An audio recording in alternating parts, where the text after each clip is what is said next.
welcome you all here, and thank you all for coming, because I think it will be hopefully as stimulating and as interesting as the first debate we had 4 weeks ago. We're talking about to be at all is to be religious, more or less. What sort of things will fall under that? We're probably going to look at things like, is there room for religion in present-day society? Should religion be limited to the private sphere? Is there room in the public space for religion? Or, you could also say, can you limit religion to the public, to the private sphere? Can you keep it out of the public sphere? And if you want to keep it out of the public sphere, are you not discriminating against people who have a religion? Or maybe even infringing their rights to their freedom to manifest a religion? We probably, and I'm sure that some of the speakers will mention this as well, secularism is one of those terms that is being bandied about in every debate on religion. But what is secularism? What do we mean by secularism? And some people say this is a secular state. And what does that mean? A lot of people mean very different things by that. So it's sort of the issues that we want to talk about today, and I think we should just leave it to the debate to bring these issues out, and I don't want to say very much more. I think I'll pass over to Professor Waqar Ahmad to introduce the speakers. Okay. Yeah?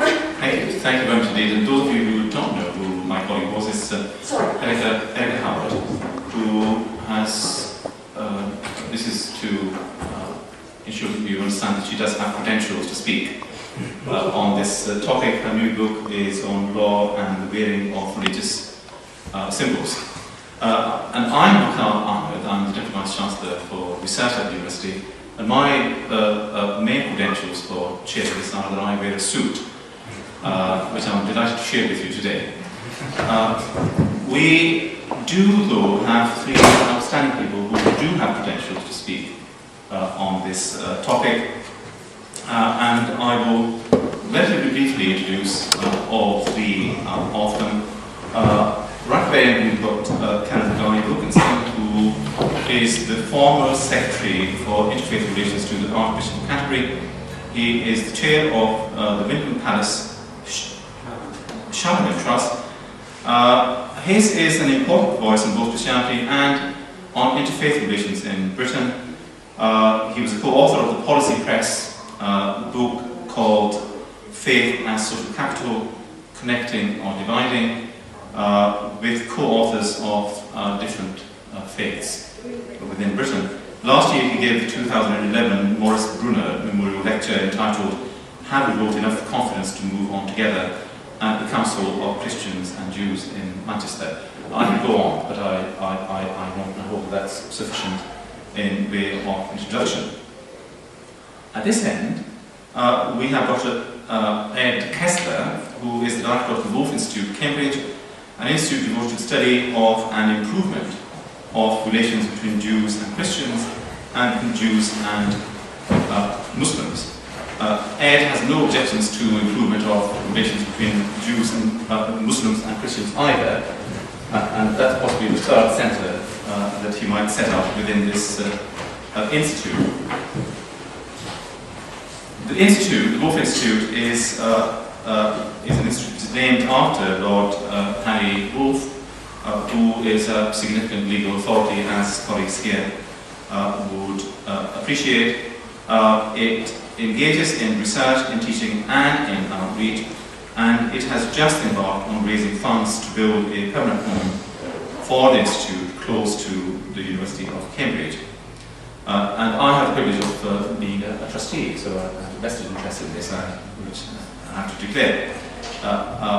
Alongside being a most impressive academic entrepreneur, Ed is also an outstanding contributor to literature on liberal Judaism and on Jewish-Christian relations. His most recent offering in this area is a book entitled Introduction to Jewish-Christian Relations, and it was published by Cambridge University Press in 2010.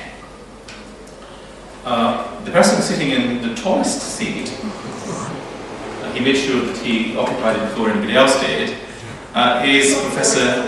Is it not true? Okay. Is Professor Ziauddin Sardar. He always objects to everything you say, as he's just demonstrated.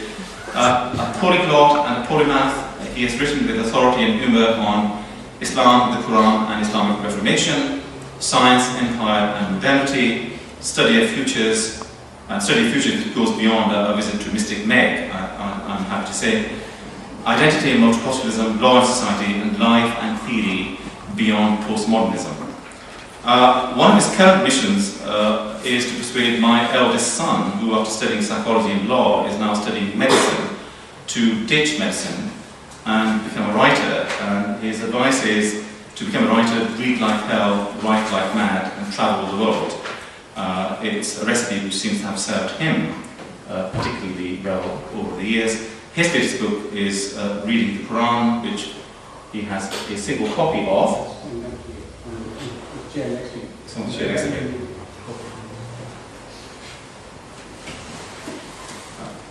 Here we are. Excellent read. I've read it. I've also debated it with him. And he hasn't just read it, he also knows what he's read. Although he hasn't just written it, he also knows what he's written in this book. Of course, his biggest claim to fame is that he is a professor of law and society here at Middlesex. The format for the debate is relatively simple. I think many of you were here 3 or 4 weeks ago. It's a conversation.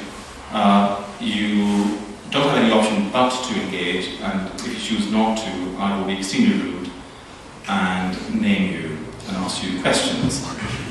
So please do volunteer.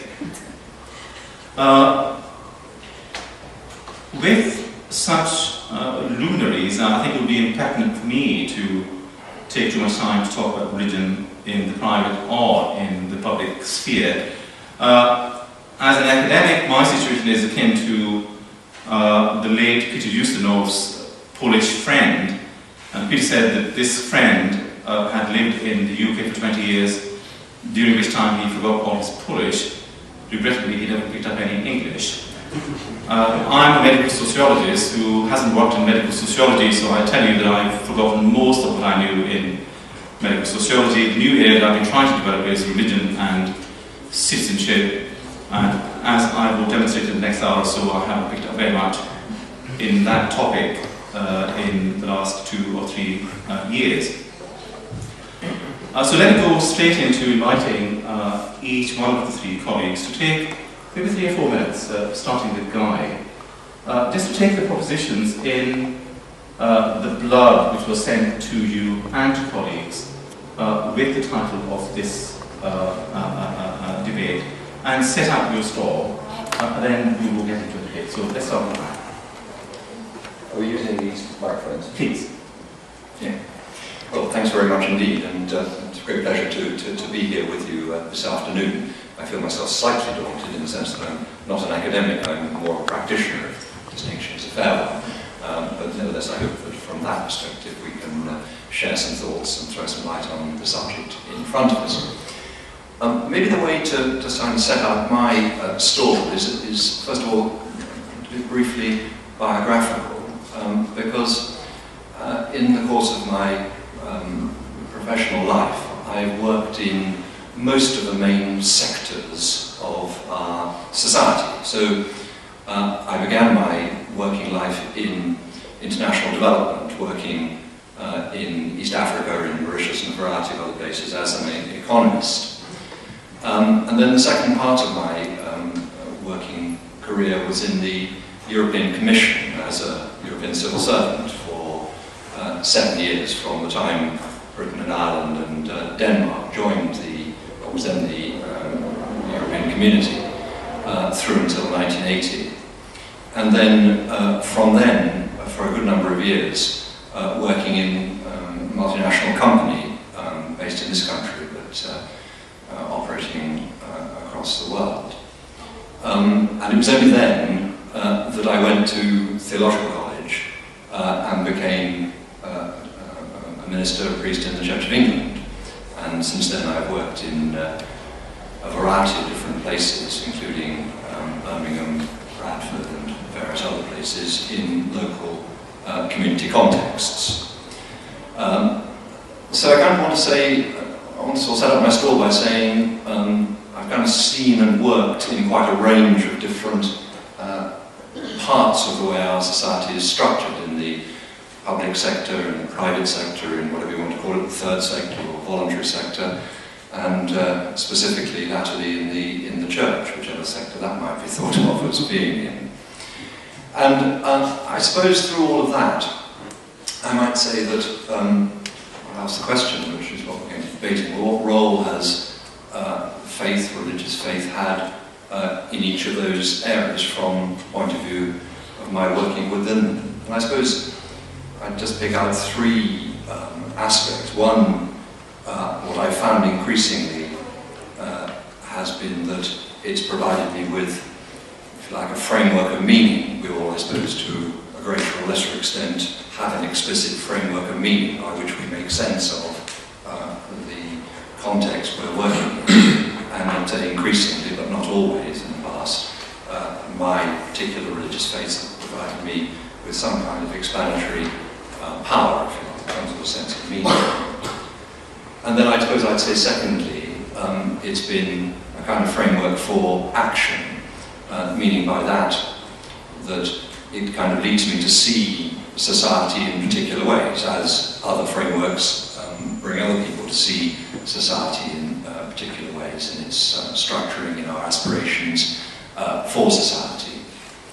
And then I suppose thirdly I'd say that it provides a structure of motivation. It kind of moves me outwards from where I might be into wider issues of society.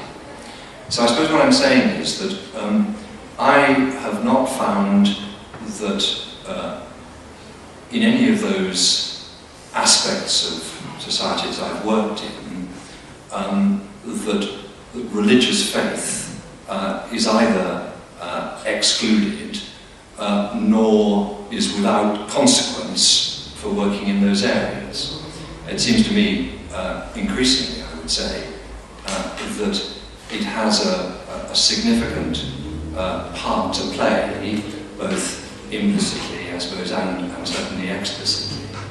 And so, I suppose my position is that I see no fundamental reasons why, as is actually the case in most countries, most societies, why religious faith and religious practice should not be, as in fact it is, a foundational component of the way in which our societies actually work. I believe that's actually the case, but I think it certainly should be the case. And I don't really myself want to accept these kinds of notions, which seem to me quite unrealistic, that somehow religious faith, can be any more separated from the way society is, or we might want it to be, than can any other kind of non-religious belief or faith. These are part of the structures of the way we are, and I think it's a very, I'll say that it's a rather futile exercise to try to come up with a society and structure which completely separates these motivations, these frameworks for action, and these frameworks of meaning from wider society. So that's kind of where I am. Okay. Thank you, absolutely. We'll take comments and questions. I think let's go through the three colleagues and then I'll bring the audience in. Ziauddin? I'll follow the example of Guy and perhaps give a personal reflection. What my religion means to me, and I think it means three things. First of all, it's a mode of thought. I basically think with my religion, in a sense. It gives me a world view to look at the world and reflect on it. And thought, therefore, plays a very, very important role in how I relate to the world. And that my religion provided me with that kind of a framework of thinking that I need. As far as I'm concerned, God is somebody who loves arguments. In fact, he never gives you a straight answer to anything, which means that you really have to argue with him. And the argument is constant and perpetual and always running. And in a sense, so it's, after this mode of thought, it's a kind of mode of argument for me. Almost everything that I see around me, I want to question. And the questions come from religion, and the questions lead to argument. So in a sense, my religion is not just a framework of thought, but also a mode of argument. And finally, I think it's also a framework of, as Guy said, of meaning, of purpose, of values, and big questions that one constantly struggles with. So if you say to me, come to the public space, but leave your religion behind, then you're asking me to become a truncated human being. You're in fact asking me to dehumanize myself. I can only come to the public space to argue, to think things over, to debate, to discuss, to try and seek answers to so many questions of values that we face nowadays, whether it's questions of justice, of law, human rights, whatever. I mean, all of them involve some notional values, non-human values. And since I do all that with my religion, if you ask me to leave my religion behind in public space, then you're asking me to dehumanize myself and come to public space not as a fully human being, but as a truncated human being. And that's something I will not accept. Thank you. I like the definition of God as a professor. I think is what you're more or less saying. Never gives you a straight answer. Thank you very much. It's always slightly tricky being the third, because I want to agree with the previous speakers. But my own area, as Waqar was saying, was really relations between Jews, Christians and Muslims. And it always amazes me when I hear a Christian and a Muslim speak, and I speak here as a Jew, how much that resonates. So Zia talking about arguing with God is such a Jewish thing. I mean, as you probably know, the very word Israel means a person arguing with God. And so this argument, and arguing with people, with fellow human beings in society with God, is a very Jewish thing. Now, I want to make one general point and a couple of specific points, so we can get into some detail, because we Jews are interested in practical things. The general point is the very word religion. There is actually no Hebrew word for religion. The nearest we have is the word dati, which means observant or traditional. So the very word religion is a problem. What does it actually mean? In fact, what's the word actually mean? Even scholars themselves aren't quite sure. And let's go back to Latin legiare, which is to bind. So re-binding, connecting. And of course, this whole connection is very much based about connecting with society, certainly from a Jewish point of view, which views its tradition as a way of life. And in this life, not in the future life. And that has implications for a role in society. And it seems to me that, particularly today, that there is no other option than for religious communities to have a role to play. I mean, here we are with these massive cuts coming in. I mean, who is going to fill the gap? This very council, I would imagine, is grappling with, well, who are going to deliver the social services? We either privatise it to these bodies that want to make a profit from it, or what is the other alternative? The only other alternative are faith-based religious organisations. So religion, and our three religions, and I actually think all religions as a whole, are already very much involved in society, in the public space, in delivering these services. And in my community, one might look at Jewish care, dealing with the elderly. So I do think that the practicality is that religious organisations will be having an ever-increasing role in public society and in public good. The second example I want to give is issues of end of life.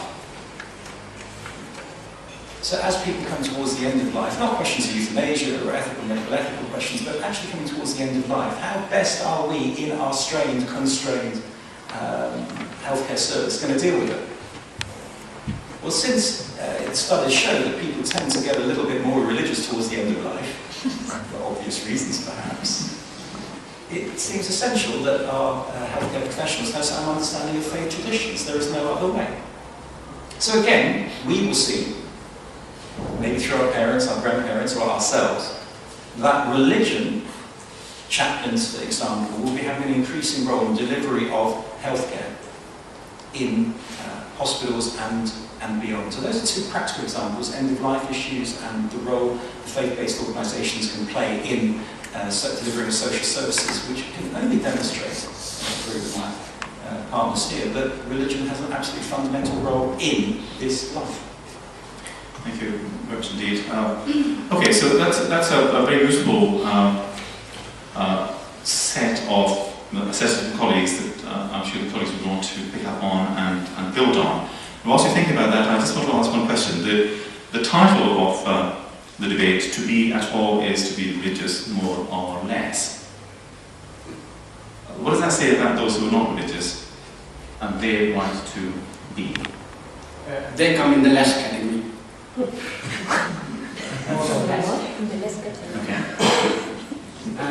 But I mean, in a sense, I think my position is that simply because you do not belong to a specific faith does not mean you are not religious in that sense. We all have spiritual needs to some extent, and we all find different ways of fulfilling those needs. So those who do not subscribe to a faith does not mean they do not have a religion of some kind. It's very interesting, just to give you an example.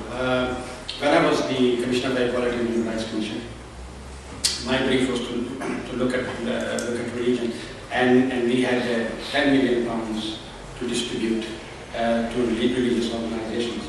And the first year that I was Commissioner, we gave money to two. One of them was called the Secular Society, and the other was called the British Humanist Society. And it turned out that they were the most religious of the criteria that had been specified by the government. They fulfilled those criteria. And many Christian organizations, Muslim organizations, did not fulfill those criteria. So even those people who were standing up against religion, in fact, quite directly were religious in a very strong sense, even though they said we are atheists, we are against religion, we are against God. But in fact, their behavior and some of the values that they wanted to espouse were very religious. It's a question that I want to come back to. What is it to be religious? But I just want to open it up to colleagues. Questions, comments, criticisms. Say, if you could say who you are and where you're from. Suhas Kari. I used to be also associated with the Commission for Racial Equality. First of all, Chair, just an observation, not criticism. We have got experts and understanding of three religions and the quality of the debate is really good. I would appreciate it if there was somebody who was expert on Hinduism or Muslim. That's just an observation, nothing more than that. Coming to the actual issue, I feel that it has been mentioned that religion has a very fundamental role. But if you look at the current situation, it's the interpretation of religion, irrespective of any religion, whether it's Muslim, Hindu, Christian, doesn't matter. It's the interpretation and the way it is used to counteract human rights, to counteract improving relations between individuals of different religions and communities. Many times they are coming from cultures and traditions which are totally outdated and not moved with time and moved with situations. So what is really required is, if I'm born Hindu, it doesn't make me a Hindu because I don't practice as such. But does that make me a less human being? I don't think so. I'm contributing fully and positively where I live in this country, where I live in India, where I live anywhere else, literally wherever else. So how, and that is without having any real attachment to any religion. I respect all religions. So I don't see in the modern society, unless we change the basis and implementation and practices of the religion, how are we going to get more peace, more understanding, and less wars than currently we have? And I have that question, which all the experts I would like to know about. Okay, we'll pick up on that. So you see religion as a force for division as opposed to a force for bringing communities together. Dr. Terry Butler, Deputy Vice Chancellor, International. Thank you.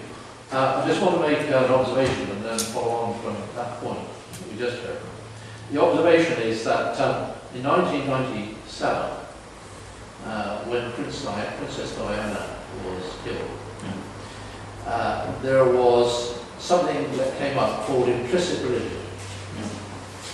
And I went to a debate, also hosted by this university, at the Archbishop of Canterbury's palace, and we had a professor at that time that talked about implicit religion, and they put the view that because everyone was so distressed by what had happened and became kind of a religious, many people did, that we all had an implicit religious attitude which some of the so-called non-religious were exhibiting, and there became a lot of research done at that time. And it's just an interesting point that occurred at that time, and then it died away. And I don't believe that there's much going on in that now. But the main point I wanted to make was that I'm sure it must be true that religion is part of society. How could it not be? But religion has both a positive and a negative effect. And at times the negative effect is very bad. And in some parts of the world it's extremely bad right now. And it's often to do with what we just heard. It's to do with being set in old ways. And I have to admit that I started out as a strongly religious person in the Church of England, and I would regard myself now as a strongly non-religious person. Okay. But I might have this implicit religion somewhere within me. But the reason for all of this is because I see only negativity for the most part. Okay, can I just pick up on those 2 points and ask for a comment? Because there certainly is some element of truth in what both of you are saying, that we can interpret religion in the ways that my 3 colleagues have, in terms of a set of values and a set of ethics. And if you interpret at that kind of level, you would not predict the kind of problems that we face in life. The question then is there a problem with religion per se, or particular religions, or is there a problem not with religion but with believers themselves and the way that they interpret religion for their own purposes? Ed, let's start with you and go the other way this time. You're absolutely right, both of you, about the dangers of absolutism, really, and theocracy, that is, the exploitation of religion for evil, for violence, in the name of religion. I would have 2 responses to that. One, I think that's a part of the human condition. I think political ideologies of the 20th century that have absolutely no religious interest are not necessarily good examples of a non-religious way, in terms of the excesses of communism, fascism, and so on. Now, I'm not saying 2 wrongs don't make a right, but I'm just saying that actually we've got to be quite careful when you talk about religion, because I think actually you talk about people rather than the religious values. The second point is this journey that you said that you took from being a sort of practicing Anglican to a slightly more passive. You see, what's so interesting in terms of, and Guy would know more about this than me, the census, is the number of people who tick the box Christian. Something like 72%. And less than 10% goes to church. So we have an issue with institutional religion across our 3 faiths, and I should think other faiths as well. But not necessarily in terms of identity. And it goes back to Waqar's earlier point, because it's not just about being less or more religious, it's about how one identifies. And if we carry various, we use hybrid identities today, don't we, in social sciences, but we identify with a tradition, a religion, a faith, a tradition, as a Jew, a Christian, a Muslim, a Hindu, a Sikh, a Buddhist, whatever. And that's part of one identification, but not necessarily in terms of actual observance. But nevertheless, it's identification, that's what we have to work with. Let's keep brief so we can get some questions. First of all, I would like to react to your point about Hinduism. I do think that there's some sort of hegemony of monotheistic religions. When we speak of religions, we tend to talk about Christianity, Judaism, Islam, and tend to forget about, say, Hinduism, Buddhism, Jainism, and lots of other kind of indigenous religions that you find.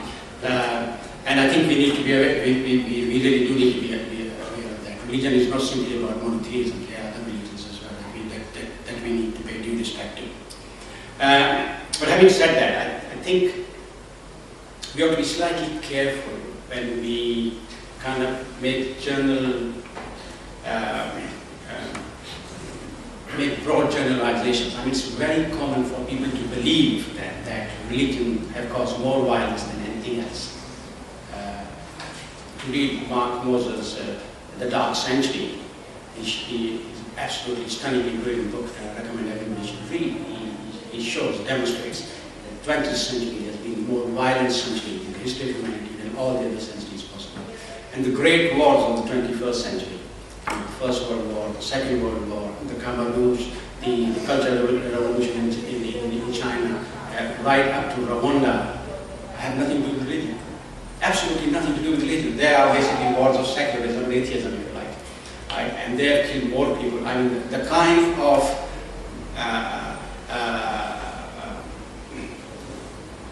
violence we have faced in contemporary times.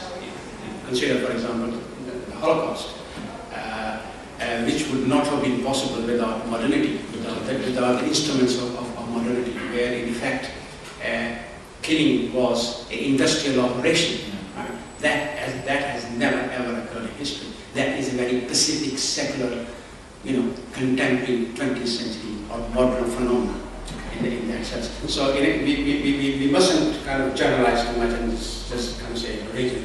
Now, having said that, killing, you're absolutely right. If you look at the world at this moment in time, you look at Iran or you look at Saudi Arabia, there's been a certain part of the Muslim world, and you do see that we have a problem. There is. But I think it's not so much a problem of religion, but as Ed said, it's a problem of absolutism and fundamentalism. And fundamentalism and absolutism, or puritanism, if you like, actually closed minds. So it's a problem of closed minds. Now, closed minds are evident not just in religious people, but also in a lot of other areas. For example, scientists can be very absolutist, very fundamentalist. The most fundamentalist person in contemporary times, coming from that background, is Richard Dawkins, who reads stuff. It's absolutism of the worst possible kind. And you could get ideologues who come from secular backgrounds who could be very absolutist and very puritanical. So it's a kind of a human problem, I would say, of absolutism that we need to tackle rather than just say it's religious values that are the problem. Finally, I think tradition is also becoming a major problem. The problem is that we have forgotten that traditions reinvent themselves to remain as traditions. And we've forgotten the art of how to reinvent traditions, in a sense. That's what modernity has done. Modernity demonized traditions so much that the traditions themselves forgot what tradition was all about.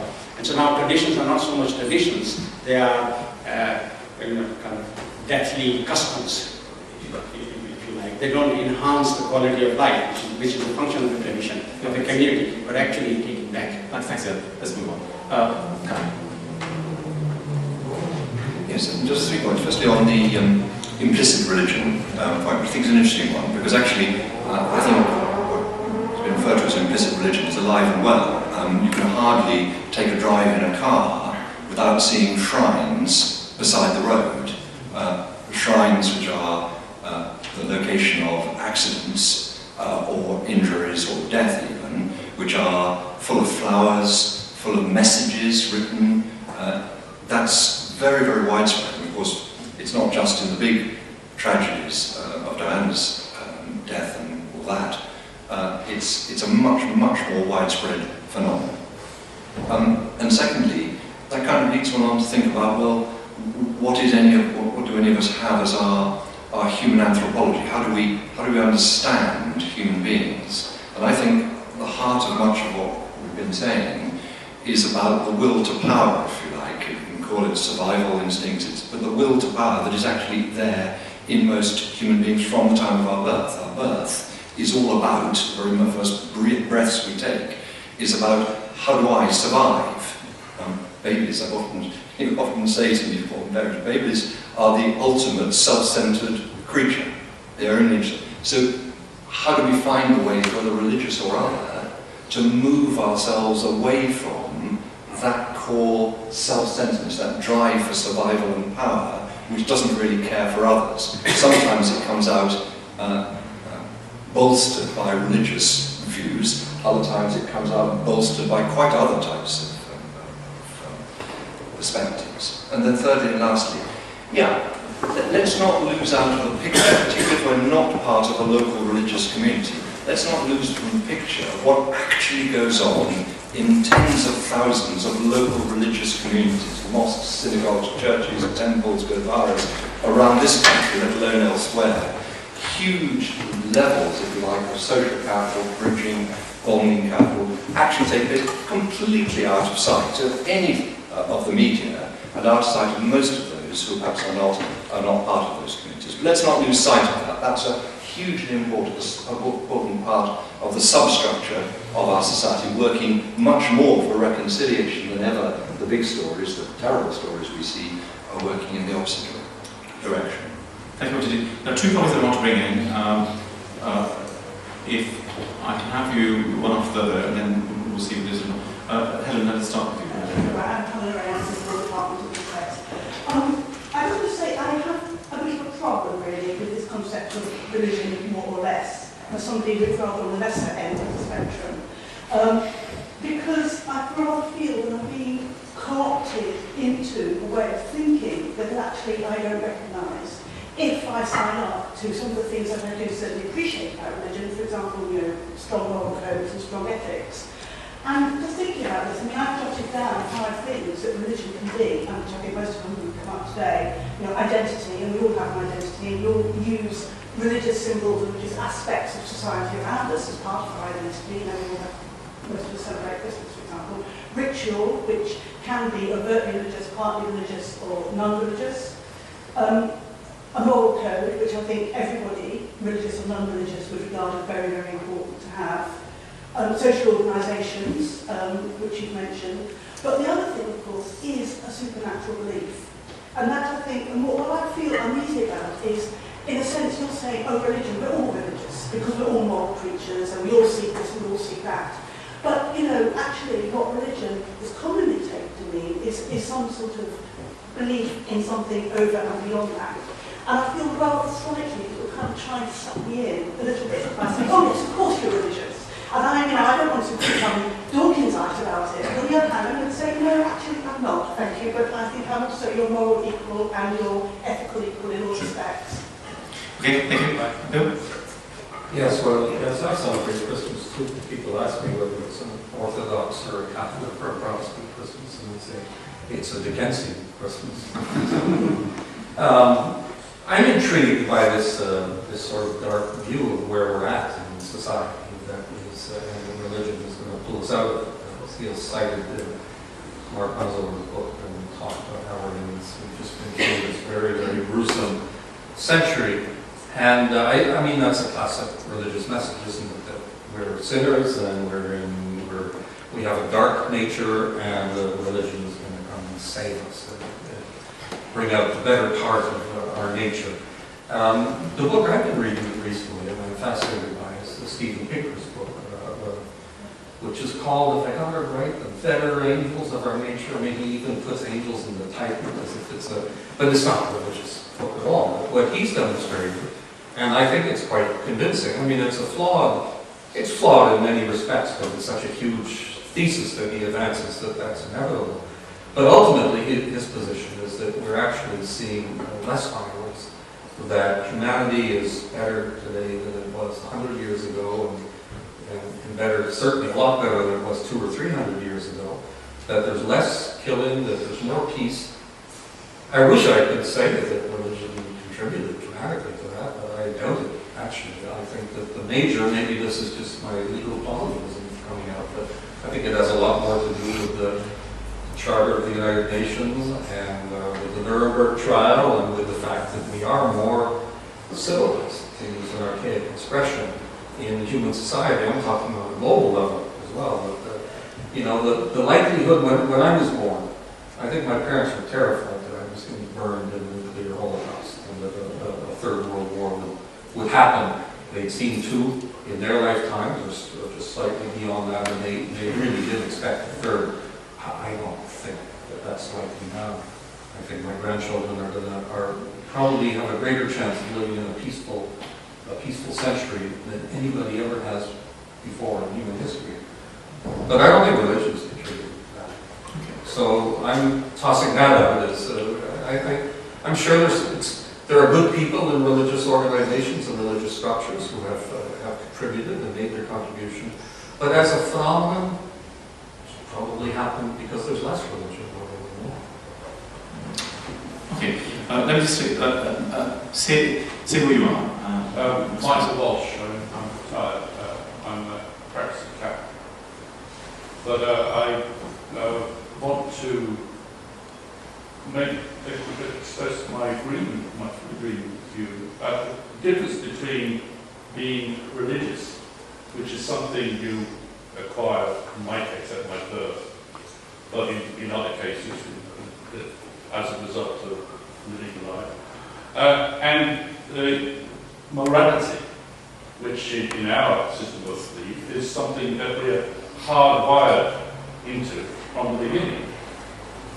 Human beings are moral creatures from their birth, by their very nature, and they have, also by their nature, they have basic human rights that are inalienable. They can't be shared, should not be attacked. And we also, the idea is we're all flawed, we all suffer from original sin. We didn't need Moses to come down from the mountain with the tablets, because we already had those, we had the Ten Commandments in being human. But looking at the references to the Second World War, you said, those great conflicts had nothing to do with religion. I think they certainly had something to do with religion, in that religion didn't do anything. Religious people didn't stand in the way of the great catastrophe of the First World War. You had certainly the Church of England, young poets supporting the Brits, and the Catholic Church in Germany in 2 world wars, fully behind the German state. One or two, marvellous exceptions, like Maximilian Kolbe and one or two others. But most religious people went along with those disasters. And even in our own time, we had, as our Prime Minister, a professed strong Christian, not so long ago, who was an Anglican, became a Catholic. But he led us into a war which I think most religious people regarded as completely unjust. Couldn't be justified on any of the criteria for a just war. And looking around the place, I'm convinced that the best American presidents in my time, I know quite a few, I've seen quite a few, I don't know, have been the ones that have not held any strong religious opinions. And the disasters of people like Bush, the second Bush, who was always professing his Christianity. Okay. All right, well, it's wonderful to have a bit of dissent. So thank you. I think it will make the debate a bit larger. Do you want to make a quick comment? No. It's going to be quick. It won't be quick. It'll be quite long. Well, first of all, my name is Mazen Zeki from the National Secular Society. I would take issue with the question at all. I don't believe that to be is to be religious. I think that's the wrong question. I mean, because we have to look at the individual, we have to look at communities. We believe in the individual. The individual can be religious. That's the personal choice. But secularism, and of course there are many definitions of secularism. We can spend a long time arguing about what do we mean by secularism, as you asked. Well, what we mean by secularism is the neutrality of the state and its derivative institutions. Now, Indian secularism is different. Some people would call it pseudo-secularism or asymmetrical secularism. There are different forms of secularism. we have a form of secularism in Britain because we have the Church of England, which is actually a secularized form of Christianity called Protestantism. And it's one of those English quirks. It's secular but it's religious at the same time. But we have anomalies. We have an established church where the reigning monarch is also the supreme governor of the Church of England. That's obviously something we are strongly opposed to. Now let me just look at some of these issues which have come up. The guy said that religion is a foundational component of society. Well, is it? I mean, most people don't practice religion. They do not practice it. They may identify with it, but they do not practice it. It would be a component if people paid their tithe, but they don't. Most congregations, most church buildings, most religious buildings in Britain are actually not being used to capacity. They're being deconsecrated or being used for other purposes. So I would argue that there's no evidence for it. Ziauddin, by the way, can I just make very clear that you may have given a grant to the British Humanists Association, you did not give a grant to the National Secular Society. We do not take public money.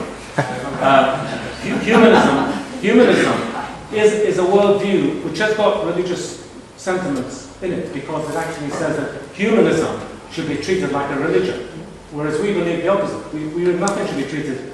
No worldview, political or religious, should be recognized by the state or be funded by the state.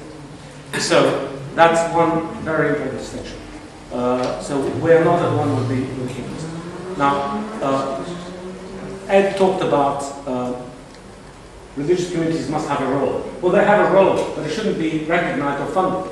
Talked about cuts. Well, of course, all communities respond to times of austerity, not just religious communities.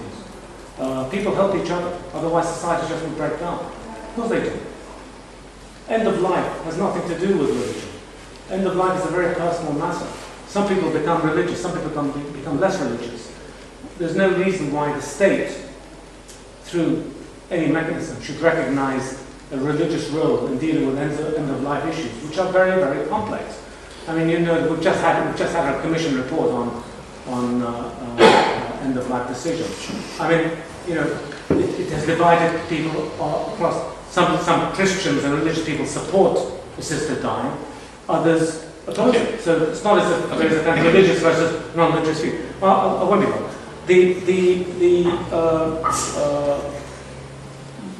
The so-called implicit religion at the time of Diana's death. I mean, this was a kind of nauseating outpouring, synthetic piety. All right, let's there will be other opportunities to ask questions.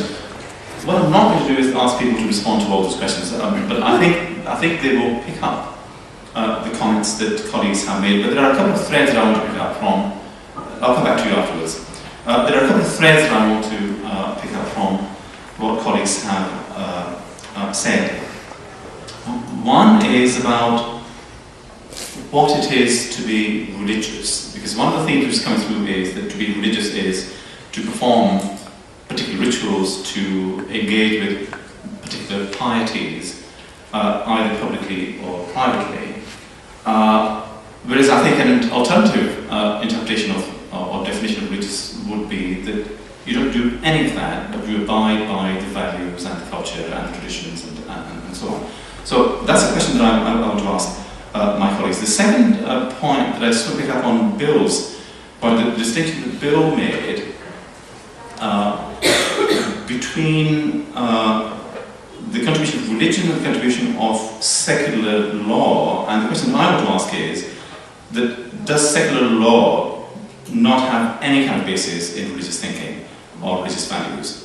Because when you think about the American Bill of Rights or quite a lot of other laws which we might today regard as secular laws, religion is only under the surface. It's not. You don't have to dig very deep to find religious values or religious concepts behind some of the laws which have been created. So,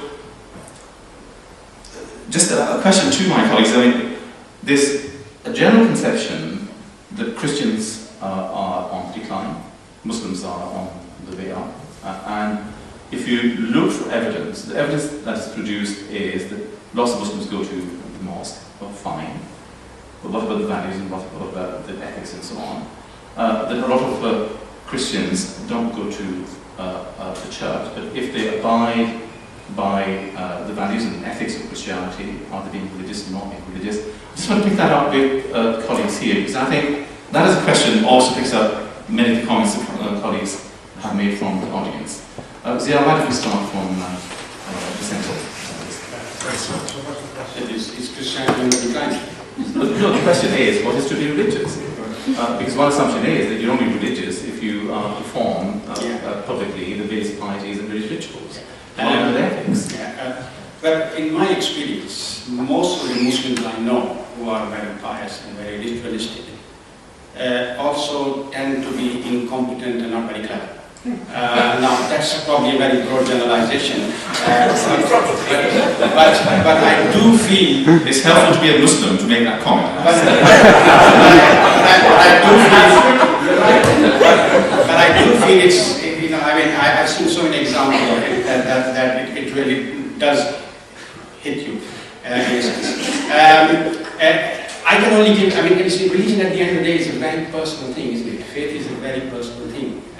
So one can only give a very personal answer. I mean, I would say that yes, if for some people who want to engage in rituals, I mean, you know, the few things that were identified, moral code, social organization, etc., etc.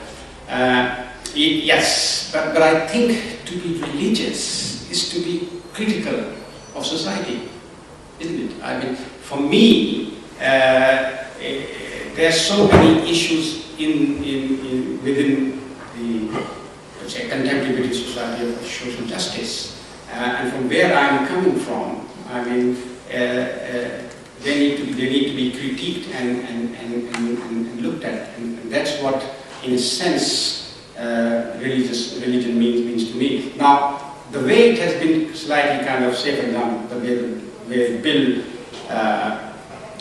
put it, you know, we are all sinners and religion is going to save us. I assure you, I'm not out to save you.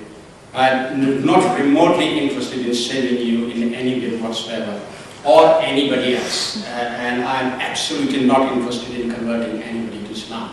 My common answer is that there are 1.2 million Muslims, each one of them is a problem. If you convert and become a Muslim, you will add to our problems. So please don't convert. I'm not remotely interested in that. I'm not remotely. Saving in the religious sense is a very personal thing. It's between you and God. If you don't believe in God, it's between you and science. If you believe in the science, I mean, it's a very simple thing. It's a very kind of personal thing. So it's not about saving. It's not about kind of conversion, and it's not about hegemony.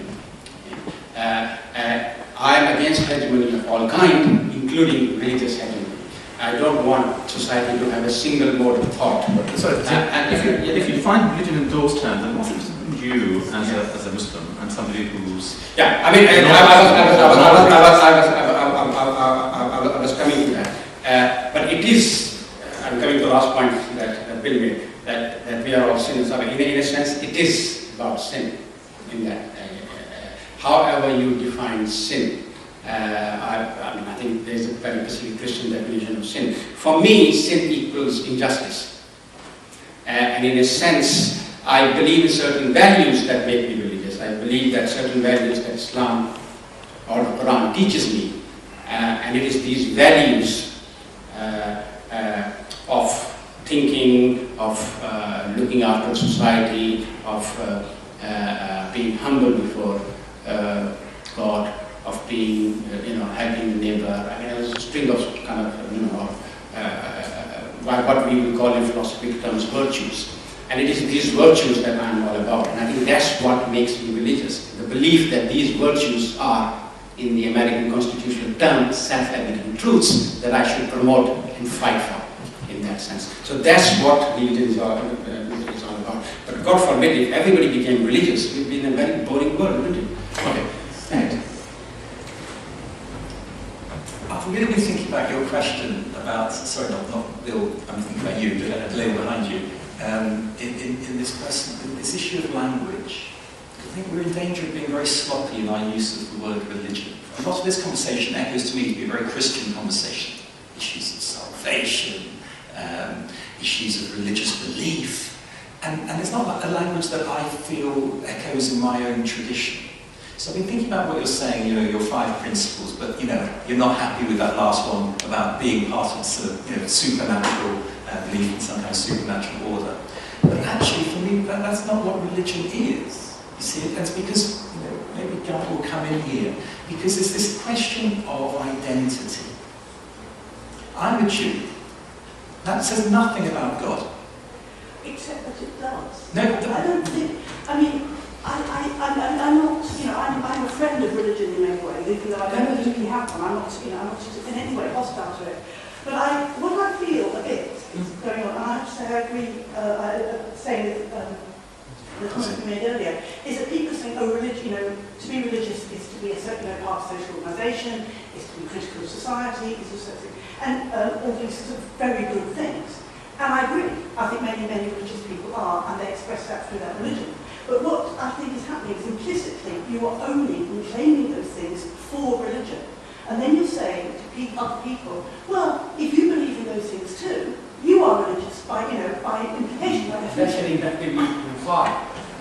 That's an inductive leap too far. We are simply saying that we do these things and we define these things in religious terms. Now, if you do the same things and you want to define them in whatever terms you like, I have absolutely no problem with that. But when people say, to be religious is to be critical of society, I'm sure that is true of many religious people, but actually it's untrue of many religious people too, let's be honest about that. And it is just as true and untrue of non-religious people. So I don't think these are qualities that are inherent in religion, or that have to be kind of owned by religion, or that we have to be implicitly religious in order to share them. So I'm not, I quite appreciate the point that the supernatural aspect is becoming, minimised in religion, but that actually is. It's not so much that. Because I think it's a really interesting point. Because I think I was going to compare apples and apples really.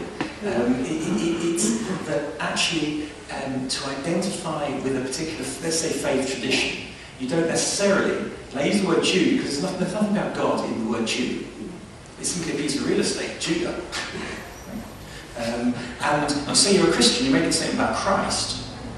These very words, they're quite interesting. So the point is that maybe some of our assumption of what religion is in this audience isn't necessarily the same as those of us who relate to, and identify with those religions. That's the point I wanted to make. So, for example, many of my students will say that a priest is the same as an imam is the same as the rabbi. Not at all. They're completely different. A priest has a sacramental role. An imam simply leads prayers on Fridays. And a rabbi makes judgments about issues of law. But in society, we tend to equate them to be all the same. And I worry that when we use this term religious, and I think you're quite right to say there's a question that I find quite difficult, what does it mean? And you started off, I completely agree. But I think we've got to be so careful what we mean, because we use these words and we mean quite different things. And then I think there needs to be careful. So may I just say, I think, therefore, you have to be careful to say, oh, you're a humanist or you're a secularist or, and you're also religious because because I think that's a step too far. Guy, do you want me to make a quick comment? Just a quick comment, because I just want to come back on the 5 points that you started with. I suppose I'd kind of invert that. I'd say that, I'll say what Christianity, I agree with religion. I think we're getting into quite undefined water. That's where it starts from. Its root self-understanding, if you like, in the case of Christianity, see other religions, is derived from some kind of hypothesis about the supernatural nature of existence, if you like. From that flow a whole bundle of the other things you mentioned, ritual, moral codes, and so on.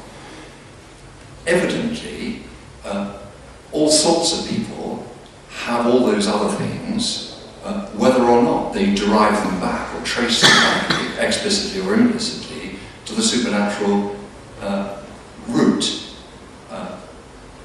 Christians, speak for myself, do. Of course, many, 72% or whatever it was, don't necessarily derive it back, though I suspect in a inarticulate sort of way, a high proportion do.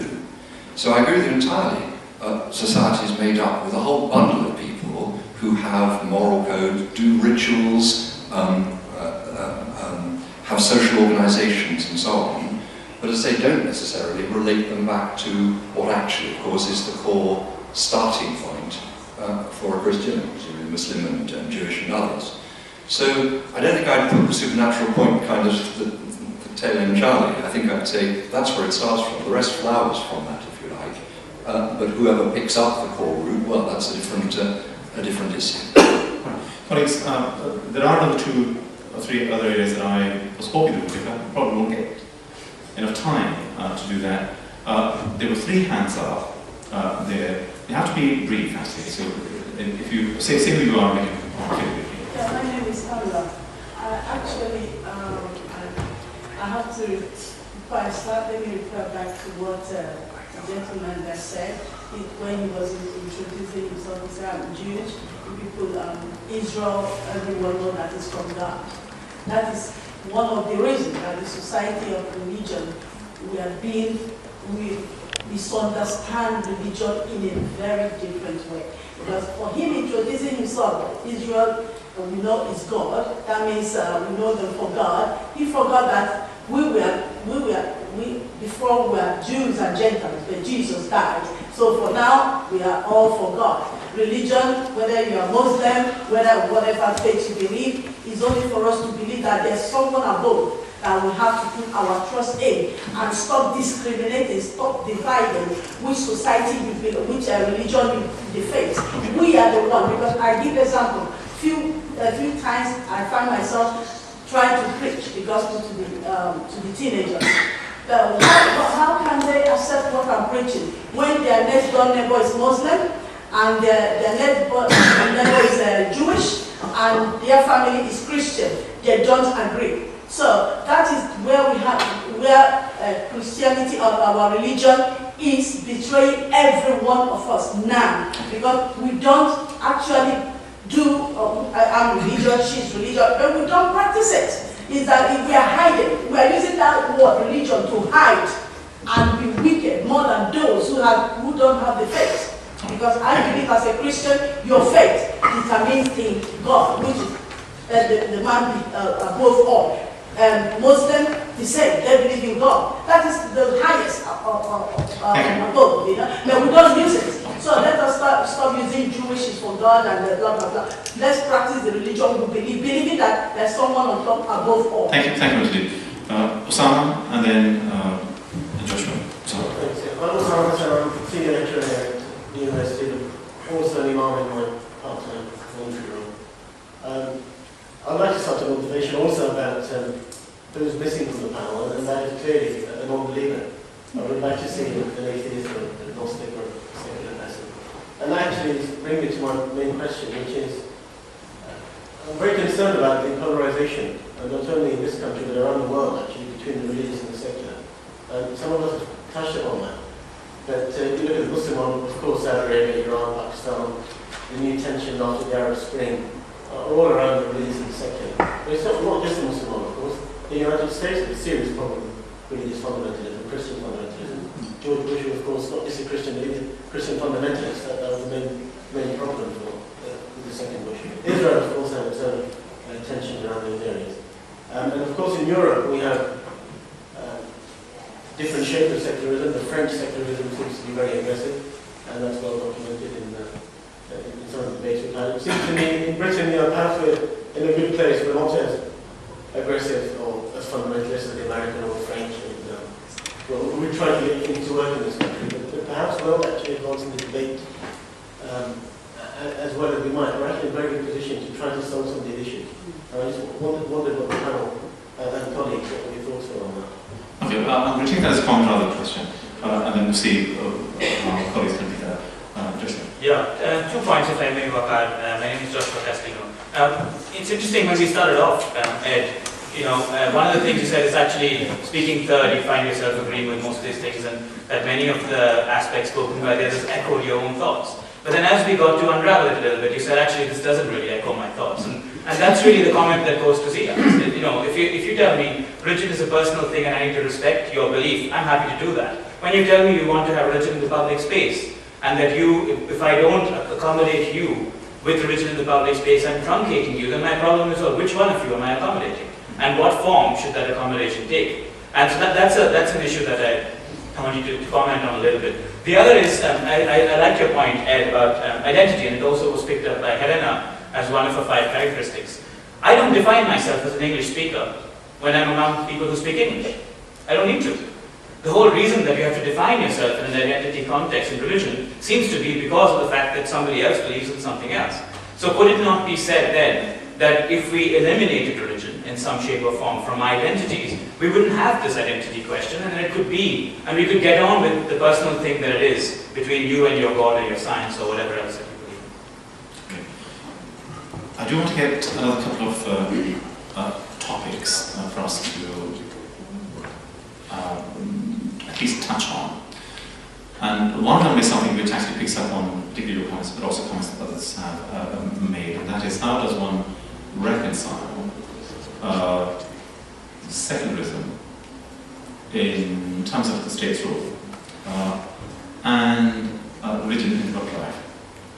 And rather than go to the panel here, I'm going to go to Erica, because Erica, your recent book, this one here, touches on one aspect of religion in public life in terms of the wearing of religious symbols. Can you, in a couple of minutes, just draw out what for you are some of the key debates that you've tried to engage with in this book? Yeah, I looked specifically at religious symbols in education, because it seemed to be that there was sort of a lot of issues there, and there was basically starting off with some cases in the European Court. And I looked at it as a sort of, is it a breach of human rights to say that, for instance, a girl in a school cannot wear a headscarf? And then you go further on and you look at the French bans of the full face veil. And in a sense, what I came to the conclusion is that in Europe, it seems to be, they say it's talking about religious symbols, but it's certain religious symbols, isn't it? And it's against certain people. And the Muslim, and maybe it is because the Muslims are the most, the Muslim symbols are seen the most, seem to be the most problematic. The judge was talking about sort of, how do you allow people to express their thinking in a public space? You have the limitation in the public space that, yes, people should be able to express themselves, but they should not infringe on other people's rights. And I think that's one of the things that plays a role, especially in the European Court of Human Rights. And I do believe that the European Court of Human Rights doesn't get it right in the sense that they do not touch the religious question very often. Because probably too political, too much of a hot potato. But there is something in this balancing of rights that the European Court of Human Rights mentions. And it's yes, how far you want to be accommodated as a religious person in public space, but should I give something up because you want something else? Or how do you accommodate that? It's the balancing of rights. And I think what I came to the conclusion with the wearing of religious symbols, I think it's always a balancing of rights and a balancing of a lot of different interests that are involved in there. And it's very difficult to find that balance. And I think in a lot of places we don't get it right. I mean, I can see no objection to anybody wearing a headscarf. I can see no reason for a blanket ban on face coverings. But I can see that in certain situations you might say you want to see the person's face. That sort of thing. So I think it's all balancing. How far do you go? How general do you make things? And what you said as well, it's yes, how far can you accommodate people without infringing other people's rights? So I think maybe that's the sort of the balancing exercise, and it's very much balancing with where you go to. It's very interesting when the BBC covered the French ban on the burqa. Newsnight had 2 Muslim men debating it, not a single woman in sight. And I don't know if you saw that, Zia. One of them was Taj Haji, who is a great liberal, And he was saying that absolutely right, and he was going to go out and burn the burqa in sympathy with the French, and he was doing it to liberalise women. And you had a rabid fundamentalist who was saying that women have the right to wear the burqa and everything else. So very polarised, very interesting debate where people take stands that you wouldn't normally predict.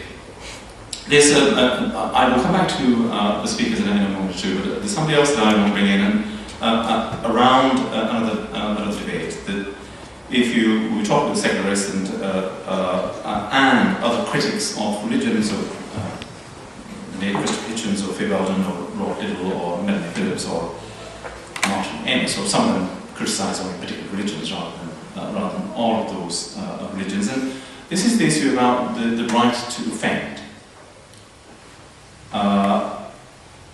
which I think is a very important question. I think what people also forget, though, is the right to be offended. Because one is a right and so is the other. And the right to be offended, I don't think is picked up or recognised, given the same importance in public debate. And Dilkeen, you've looked at issues to do with the Danish cartoons. Let's start with you, and then I want to come back to the audience and ask them also to kind of have any final thoughts before we close.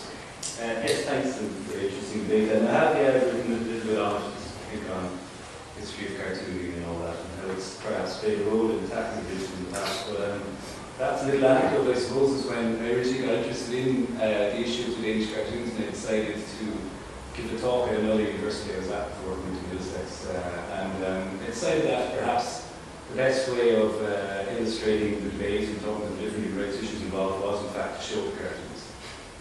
Now, I did show the cartoons in a setting, in the university setting, in the context of an academic debate, and it led to quite a bit of controversy within the university, and it led to a number of complaints and that's from various religious figures within the university. So I think I have sort of created my own mini Danish cartoons controversy, which is interesting. But I think the problem as such with the Danish cartoons issue is that, from a human rights perspective, which is working with a lot of arguments here, is that it's interesting to ask when you're talking about the issue to students, well, what do you think, you're being perfectly decided if, for example, Denmark had decided to prosecute the Danish cartoons. No, they never did. Denmark does have, it is illegal, blasphemy is illegal in Denmark, as is racial intolerance speech as well. And the public prosecutor in Denmark did look at the Danish cartoons and decided that they weren't offensive and they didn't amount to blasphemy, so no prosecution ever happened. Now, if the prosecution had taken place, the students would generally feel, oh well, the court would probably come down and decide the cartoon is freedom of expression, etc. But in the past, the court has consistently upheld blasphemy prosecutions. So within Europe, I think the debate is whether blasphemy still kind of has a role, and if so, whether it's being sort of applied in an almost haphazard manner where you have blasphemy prosecutions only for attacking Christian, but you don't really have it for cartoons, etc., which attack other religions as such. In general, I think it's not really, it's a very emotional issue, one that hasn't gone away either, and sort of it seems to kind of consistently reappear as well, in which there are various death threats, etc., made against some of the cartoons. So I think it was actually never resolved as well. The fact that it's kind of not being talked about anymore belies the fact that it was really never resolved, and it did sort of seem to create this standoff, which I think will probably return again in other guises. But ultimately, I think cartooning itself seems to have had a role in questioning authority, and in the past, cartoonists have used to, around kind of in Germany at the time of Martin Luther, we'd have had a lot of engravings and things which would have attacked the dominant Christian religion at the time, and then religion sort of faded away with the exception of Thank you, Vijay. Now we are coming to the end of our allotted time. We will finish at 5:30. And of people who haven't spoken, if you can say something in 10 seconds, now's your chance to do so. Okay, Just 10 seconds. It's very difficult, but just a point when I consider myself a non-religious person, but I have really serious doubts on secularism when it's presented as a division between the private and the public. I think this is it's like human rights, which will be my faith, I guess, when you pretend that human rights of individuals can be protected by neutrality. It's just impossible. Either you get away with religion altogether, or this division between private and public normally has been used to abuse women, children, religious people, and minorities in general. Thank you very much indeed. I'm not going to take any more questions because... are you going to be very quick? Quick. Okay, go on. Benchmark goes on, particularly for Guy, that's for everyone. Does Guy and perhaps the others share the view of many Christians, expressed by the previous Archbishop of Canterbury, that in protecting religious rights, the rights of believers, they are secondary compared to the protection given to secular rights, such as secular limitations of religion? Okay, thank you indeed. What I'm now going to do is to ask, starting with Ed, if you take this 1 minute to, well, we have to finish it at 5, to give any final thoughts, because and if you stick to your 1 minute each, I will give both of us 2 minutes, then to draw out any key issues for law, either in terms of practice or in terms of theory. Ed. Okay, I'll speak very quickly. Thank you, Joshua. I think the issue is when you have to identify yourself over and against somebody. And that is true of religious-minded people and non-religious-minded people, of course. And the danger is moving to an absolutist position. And Jewish-Christian relations is an example of that, because Christianity came out of Judaism and very much identified itself as not Jewish. I'm Christian, I reject. I'm Christian because I reject the Jews. In the very early period of Christian formation. And it took a long time to get over that. But to be Christian was to, embrace the Christian values and teachings rather than to reject somebody else. You see, and we're still a little bit caught up in that. Not just Christians, but Jews also and Muslims as well. So the danger is when you have to do it when you compare yourself over and against somebody else. And that's what leads to this absolutism, whether it's religious absolutism or secular non-religious absolutism. That's what I wanted to say. Thank you. That's excellent. Just to answer Joshua's question, what form the accommodation we take? The answer is all forms. Why do you want me to leave a bit of my humanity out? The question is, do you fear anything about me? I mean, there is an association between fear and religion, in a sense. That a woman walking on the streets of Paris, wearing a Gucci scarf, who happens to be white, is of course higher civilization and a chick. But on the same street, if a Muslim woman is walking wearing the same Gucci scarf, she's a threat to civilization. Now that's my problem. That secularism has become a hegemonic discourse. In a sense, I am open to all negotiation, we can argue about all sorts of things, and I suspect most Muslims are open to some sort of accommodation and negotiation. But if you want me to leave a bit of myself at home, in some sort of private closet thing, I'm not a closet Muslim, and I have no intention of being so. If I come to you, I come as a whole. You have to accept me in totality, right? And then we can argue about it. But the fact is, you mustn't fear what I bring with me, in a sense. And the problem for both of us is to transcend the fear and to avoid any kind of hegemonic discourse, whether it's religion or secularism. My problem with secularism is that it has become the dominant hegemonic discourse. It does not allow space for anything else, and that is deathly. Okay, thank you, Mr. And just to demonstrate the importance of Christianity to this country, we started and we finished with Christianity. I want to give a very quick answer to a point made about religious rights. I'm not sure I know what religious rights are. I don't recognise religious rights. I recognise human rights. You might want to carve out something within that, but only with the overall umbrella of human rights. That's where we start, and pretty much that's where we finish. And I think I want just to expand very quickly from that, because it seems to me that although, quite rightly, we've focused on the place of religion and so on this afternoon, I think we have to go on recognising that many of the subjects we've talked about this latter part of the afternoon are not exclusively debated within a religious, secular context. They are part of all the wider debates we have. So, for example, the questions of symbols that we talked about, the questions of offensive language or other forms of offence. These are issues that we debate quite outside the religious context. I can't come up to you and say some string of four-letter words in public. That's considered to be, in the law, offensive. There are issues of incitement to religious or racial hatred, which we quite rightly have laws on. But these issues of offensiveness, these issues of what we wear in public, whether we're a goth or whether we have a Mohican clothes in public. These are issues that society debates, and it's a mistake, I think, to identify these, which is a bit what's happening at the moment, as necessarily or particularly religious issues. I don't think they are. I don't think identity is particularly a religious issue. We all, in various multifarious ways, identify ourselves as something rather than something else. And that's not a particularly religious issue. It's a human issue, and that's what I want to go back to. That we deal with ourselves as human beings primarily. Thank you very much indeed. 2 minutes, Bill. What does this all mean for law? Well, most of the... we began the discussion where our panelists developed almost a spiritual argument for us that religion is important because it provides guidance and so on. And I think there was a bit of bristling in the audience from some of that, because although the secular view is not strongly represented on the panel, I have a sense that it's probably rather more strongly entrenched here in the audience. Not that there aren't some very pious people here in the audience as well, I'm sure. But several expressed those views.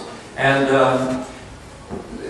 so then we moved into what's a different kind of a discussion altogether, which is about, and this is the way human rights law tends to examine or approach the religious issue, which is about discrimination. And that's because religion is so closely associated with other forms of identity, ethnicity, language, culture, and so on. When you say that 72% of people in England say that they're Christians, you could ask them if they're football fans too, and you know, you'll get a similar answer. What they're saying is that they're British or English, and they just associate that with the religion.